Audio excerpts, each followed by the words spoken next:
डोगर साहब, जो आपकी जमात है हम देख रहे हैं कि हर गुजरते दिन के साथ में नाम की तरह मुस्तहकम हो रही है, जो कि बड़ी अच्छी बात है। गुलाम सरवर साहब भी अब IPP में शामिल हो गए हैं, लेकिन ये बात तो डोगर साहब आपकी जमात भी अच्छी तरीके से समझ रही होगी कि जो मौजूदा सियासी माहौल है उसमें अभी जो सोलो फ्लाइट है ये मुश्किल लग रही है। तो क्या आप लोगों की मुस्लिम लीग नून के साथ कोई बातचीत चल रही है? क्योंकि सुनने में यही आता है कि शायद आगे जाके मखलूत हुकूमत ही बनेगी, कोई 2/3 मेजोरिटी के साथ, सादा अक्सरियत के साथ नहीं आएगा। जी बिस्मिल्लाहिर्रहमानिर्रहीम डॉक्टर साहबा,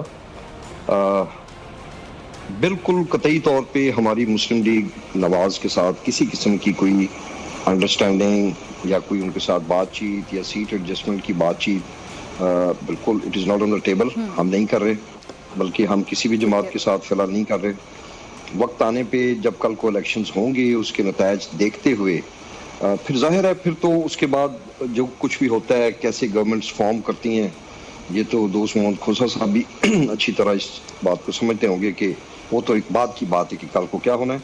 इस वक्त हम तो इंडिपेंडेंटली अपनी पार्टी को मूव कर रहे हैं आगे, आवाम के आगे अपना मंशूर लेके जा रहे हैं, कोशिश कर रहे हैं लोगों को मोटिवेट करने के लिए।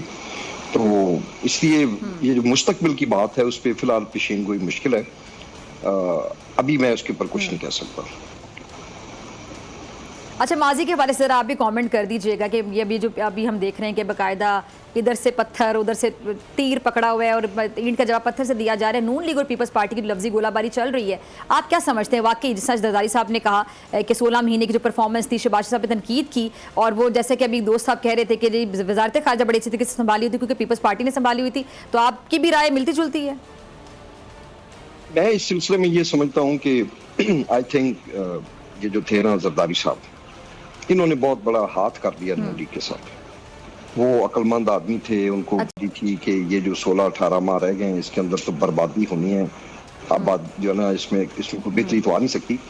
तो ही वॉज वेरी इंटेलिजेंट। उन्होंने जो सारा जो था वो उसका जो मंबा डाल दिया मियाँ शहबाज शरीफ साहब पे, जो कि मरे जा रहे थे कि मैं किसी तरह वजीर आजम बनूं।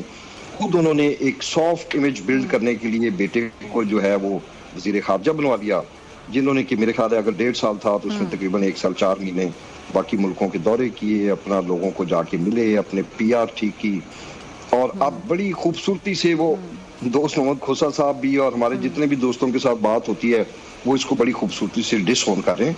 आई थिंक ये थोड़ी सी एक प्रोफेशनल जाती हो जाएगी कि जब आप लोग थे, और मैं समझता हूँ कि जो अदम एतमाद हुआ था और बाद में गवर्नमेंट लेने का जो काम किया था उसमें 70% रोल तो जरदारी साहब का था।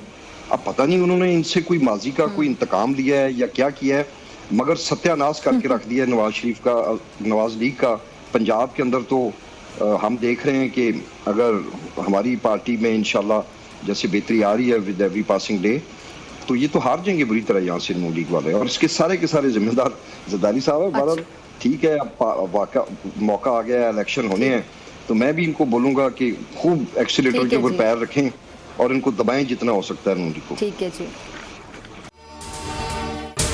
अगर आपको ये वीडियो पसंद आई तो सब्सक्राइब करें और बेल आइकन पर क्लिक करें। सब्सक्राइब करें और बेल दबाएं ताकि कोई खबर रह न जाए।